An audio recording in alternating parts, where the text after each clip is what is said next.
My son and I built a free library in our front yard. Someone left a book in it. My neighborhood isn't your cliché movie neighborhood. The lawns aren't perfect. Kids don't leave bikes lying around on the sidewalks, and neighbors don't smile and wave as you drive by. We all kind of mind our own business, for the most part. To be honest, I don't think I've ever had a conversation with any one of my neighbors. But to my defense, my neighborhood isn't built like a traditional neighborhood. I live in Castro Valley, emphasis on the valley. The entire town is built on hills. The block I live on resembles more of a roller coaster than a street. I wish I could say you get used to living like this, but you don't. My house is smack in the middle of a hill, and after a decade of living here, I've discovered that I'm a house half uphill kind of guy. My 10-year-old son, Cooper, loves it here. There's a single-screen movie theater down the street. Next door to that is a comic book shop. Across the street is an ice cream parlor, and a few blocks over is Golfland. I'm convinced that Castro Valley was designed by a child.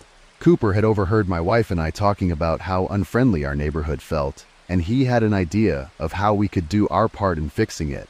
When he visits my mother-in-law, they like to go on walks. I guess a neighbor of hers has one of those little free library things in their front yard. The mailbox-looking thing that the owner fills with books, and anyone walking by is encouraged to trade one of their own books for one in the library. Cooper said we could fill it with all of our favorite books, so our neighbors could get to know us a little better. He had spring break coming up, and I had vacation days lying around, so I planned on taking the week off to spend with him. I figured building the library was a great opportunity for a father-son project. The sun was setting, and admittedly, it may have taken a little longer than anticipated to build, but there it was nonetheless. We took a step back and admired the little library that was now standing firmly in our yard. I handed him a paintbrush and told him that all the library was missing was a name. He gave it some thought, then started with the brush. When he moved away, I could see that he painted Greenridge Road Library in big green letters, fittingly named after the street we live on. The next day, I peeled myself off of my mattress and dragged my feet into the kitchen. Cooper was sitting on the couch, fully dressed, shoes tied, hair brushed, ready to go. I have weird attachments to all of Cooper's stuff. He's our only child, so every little thing of his is tethered to precious memories. I couldn't just let him put his books, which my wife and I read to him over the years, outside for strangers to take. So I told him we would go to the bookstore to get new books to use. Before we left, Cooper ran over to check our Greenridge Road library. I hurried to catch up to him when I saw him jumping up and down with excitement. He screamed, "Dad! Dad, look!" And to my surprise, there was already a book sitting inside of the little library, patiently waiting for us to adopt it. It was a Penguin Random House children's book titled How to Swim and Dive. It was a cute little vintage book about learning how to swim. And even though it was covered in a clear but yellowing protective jacket, the book was extremely weathered. It looked decades old. The style of the cover art and pictures throughout the pages made me think it may be mid-century era. The once bright-colored spine was cracking and had a slight tear through the V in the book name, giving it the new title, How to Swim and Dive. That got a guilty chuckle out of me. The book jacket proudly wore a sticker for the Hayward Public Library. Hayward is Castro Valley's sister city, so it wasn't too surprising that a book from there ended up minutes away in our front yard. What was surprising was the fully intact checkout card still in the sleeve on the inside. The only name and date on the card were Roger Davis on April 3rd, 1964. Out of curiosity, I Googled the name Roger Davis. Facebook and LinkedIn profiles popped up, all of smiling young men that were half of the age my Roger Davis would be today. I tried to narrow the search down by adding California, but no luck. I'm old enough to remember life before the internet, so I went to scavenge for the Yellow Pages book that I thought we still had somewhere. If I had given it any real thought, I would have remembered that we got rid of our last one about 5 spring cleanings ago. I figured this would be the perfect time to introduce my son to the public library system. I told Cooper that we could go to the Hayward Library, since that was where the book was originally from, and we could maybe even see if they could look up any information on Roger Davis. Although he was incredibly eager to get inside and work the case, Cooper still held the library door open for the fragile moving old man walking behind us. The librarian glared at me over the top of her thick lenses with an "Are you serious?" look on her face. She sighed and lectured me on why she couldn't share the private information of their members, even if they had it, which they didn't. Those records were long gone, also long gone. The Yellow Pages, apparently. I don't know why I assumed the library would have them, but they didn't. So, I ordered one on my phone to be delivered to my house, and we left. On the way out, Cooper whispered to me that he'd be a nicer librarian for the Green Ridge Road Library. The following day was a hotter than usual spring day. My wife and I decided that a family day at the community pool sounded good. We didn't have a pool in our backyard, and no one else we knew did either. And as a result, Cooper wasn't the best swimmer. But lucky for him, we just so happened to have come into the custody of a how-to swim book. We got to the pool, and I had the highly important job of securing pool chairs for my family. It took me a little while to collect enough chairs. It would have taken longer, if not for the elderly gentleman who graciously volunteered his chair to me. His attempt at hiding from the sun under a bucket hat and sunglasses was failing, so he was leaving anyway. He was amused that I was carrying around such a vintage book. On his way out, he gave the faintest smile and said that he had the same book when he was younger. I started thumbing through the pages to see if there were any good pointers that I could relay to Cooper, and I must not have looked hard enough the first time we found the book, because I now noticed handwritten numbers on the bottom corner of every page. 2 numbers on each page, and they didn't correspond to the page number at all. The first page had 37, the next one had 66, the third page had 46, and so on. 15 numbers in total. There was no obvious reason or pattern to the order, but they were neatly written and obviously intentional.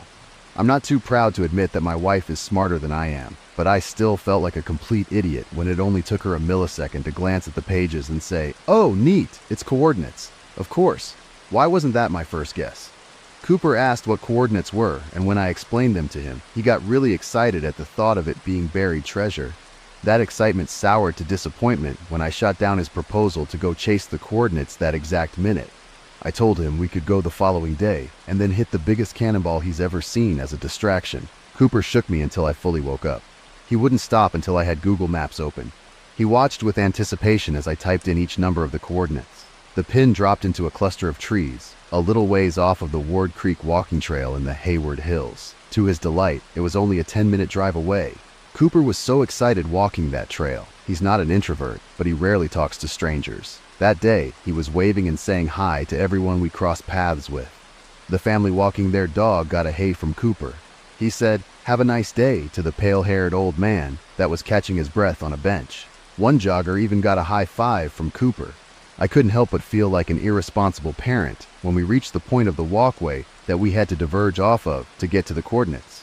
It didn't seem like the safest trek for a 10-year-old to make, but I couldn't stomach telling him that he couldn't see this through. As we approached the coordinates, I could make out glimpses of unnatural colors in the distance. At first, I thought it was a group of people and slid Cooper behind me as we walked up. Standing directly on top of the coordinates, we were dead center to a group of trees. On each tree was a t-shirt nailed to it, creating a surrounding audience. The shirts were small, like they'd fit Cooper, 6 in total. Vintage ringer-style shirts with red trim and matching red font that read, "Hayward Plunge." On the inside tags, I could make out handwritten names: John, Henry, Susie, Wayne, Donna, and Jackie. I had no idea what Hayward Plunge meant or who these names belonged to, but that didn't really matter. I was full on panicking. My fight or flight was in high gear. This wasn't the innocent treasure hunt we thought it would be. This was wrong, very wrong. I was wrong to bring my son here. I played enough high school football to know what dried bloodstains looked like on fabric. I didn't want to let Cooper see the concern on my face, and I knew he was on the verge of asking if we could start digging for the treasure that he thought was beneath us. I needed to get him out of there as soon as possible. I tried to drum up fake enthusiasm and say we needed to celebrate us making it to the finish line. I told him we deserved ice cream for our hard work. He wasn't ready to leave until I told him he could get as many scoops and toppings as he wanted. Luckily, that was enough to get him out of there. I thought a night of sleep would help distance me from the kids' shirts on the trees, but it didn't. It was on my mind as I got out of bed, and as I made my coffee, and was very prominently on my mind as I stood at the front room window watching my own child play in the front yard. I watched him look under rocks for bugs and lay in the grass, and eventually checked the Green Ridge Road Library. Then, I watched him run into the house holding a stack of books. He proudly laid them out on display. My stomach turned as I realized they were more vintage books, artwork and color palettes from an era long gone. Titles like The Clumsy Cowboy and Hurry Up Slowpoke. I peeked over his shoulder as he grabbed one and skimmed through the pages. On the inside cover read the generic "This book belongs to" with Wayne scribbled under it. For the last 24 hours, 6 names have been playing on a loop in my head. Wayne was one of them. I grabbed a different book and opened it. Susie. I didn't need to grab anymore. I already knew what I'd find, but I did anyway. One inside cover after the other. John, then Jackie, then Henry, and finally Donna. I was ready to tear the Greenridge Road Library out of the ground at this point. I scoured through my Ring notifications. Ever since we installed the library, it seemed like all of Castro Valley stops by and looks through it. I had hundreds of clips of people in front of it. It could have been any one of them. I dissected each clip to see if I could find who left the books. The problem was that the library was positioned in a way that the camera couldn't see if someone was taking or placing books. To be honest, this made me incredibly skeptical of my neighbors. Was it the dad walking his kids? The moms pushing strollers? The dog walker group? The mailman? I gave up the hunt and set my phone on my lap as the clips continued playing. At this point, I was fully losing it. I don't know why this upset me as much as it did. It's not like someone is putting inappropriate material in the library. No one was committing crimes. It was just weird and creepy. I thought maybe it was an elaborate prank. I was willing to accept it as a prank and move on. When I picked up my phone, it was halfway through a clip. There was no one in front of the Greenridge Road Library or my house. So I was confused as to why this was recorded. Then in the corner of the frame, I noticed an old man standing across the street and looking at the library. He remained still for an uncomfortable amount of time before turning and leaving. The video was super grainy, and he was so far away that I couldn't make out any details of his face. It felt strange though. This was enough to make me want to solve all of this, simply so I could feel like my family was safe in our home. I tried to take inventory of all the information I had. The books, the names, the year on the library card, the coordinates, and the blood-stained shirts on the trees. Shirts that had text on them. Hayward Plunge. I typed the phrase into a search bar. The first suggestion was a link to the Hayward Parks and Rec website. To the right of that was a small collage consisting of a map, street view, and picture of the inside of a building. Built in 1936, the Hayward Plunge is an indoor swimming facility. It's essentially one big pool inside of a hangar-like structure. Additionally, after seeing the map of where the plunge was located, I realized the trail that I was just on the other day ran directly behind the building. Finally, things were starting to click. I was waiting at the front desk as the teenager working it went off to get the manager. I felt a little foolish, but at this point, there was no way I could leave this thread loose. The manager came walking up and asked how they could help me. I took a deep breath and made the jump. I explained how I came into possession of Roger Davis's swim instruction book, how it led me to the trail, and to the displayed Hayward Plunge shirts, which all brought me there to speak with her. I don't know what I was expecting. It was a lot of random information to unload on an unsuspecting stranger. I for sure wasn't expecting the manager's face to drop like it did. She paused for a second, then asked, "Could we talk in my office?" I took a seat at the desk across from her. She didn't hesitate. She said, "Back in the day, there was a small beginner swimming class that had some students who went missing." That was chilling enough, but she continued. This was in the 60s, so they didn't have camera surveillance or anything like that. The Hayward PD didn't have any evidence of who took the kids or where the kids went. I didn't know what to say. I didn't need to say anything because she wasn't done. This time needing a little more strength, eventually pushing out. It's like an urban legend around here, so take it with a grain of salt. But people say their swim instructor had something to do with the missing kids. I could see it in her eyes before her words came out. I knew what was coming next. She looked me dead in the eye and said, "The instructor, his name was Roger." Everything was still spinning when I strapped my seatbelt in, and it didn't stop during the drive home. What did I invite to my home? What danger did I put my son in? Who or where was Roger Davis? That last question would be answered a lot quicker than I anticipated. Waiting for me at our front door was the gigantic waste of paper that is, the yellow pages. It made a huge thud on my kitchen table when I set it down to grab a beer. I could feel it staring at me the whole time, begging me to open it. I knew I had to, but I really didn't want to. I was already fed up with this whole situation. It had escalated to points that I was not prepared for. I looked back at the yellow pages. It was just sitting there. I took a swig of beer and said, I found the residence section and made my way to the names under D. It didn't take long to put my finger over the first Davis. It was a page over and near the bottom, but there he was, Roger M. Davis. I should have left it there. Cool, I found him. Mission accomplished. I should have taken the win and moved on with my life. But I just couldn't help myself. I needed to know. I panned to the right of his name, where his address was. I felt my beer rising in my throat as I did. Next to his name and under current address was Greenridge Road. The scariest house isn't always the one that looks like it.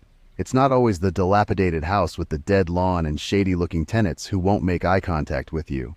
Sometimes it's the house that's painted in the friendliest shade of soft yellow, the one that has an American flag perfectly flying from the porch, the one with the old man that comes out like clockwork to hand water his lawn, the house that you have no problem sending your kid to their front door for candy on Halloween. What is it they say about book covers? Roger Davis was arrested for the murders of John and Jackie Miller, ages 9 and 8, Donna Zimmerman, age 7, Wayne Jackson, age 8, Susie Lee, age 8, Henry Parker, age 6, almost 60 years after he committed the crimes. He was 86 at the time of his arrest.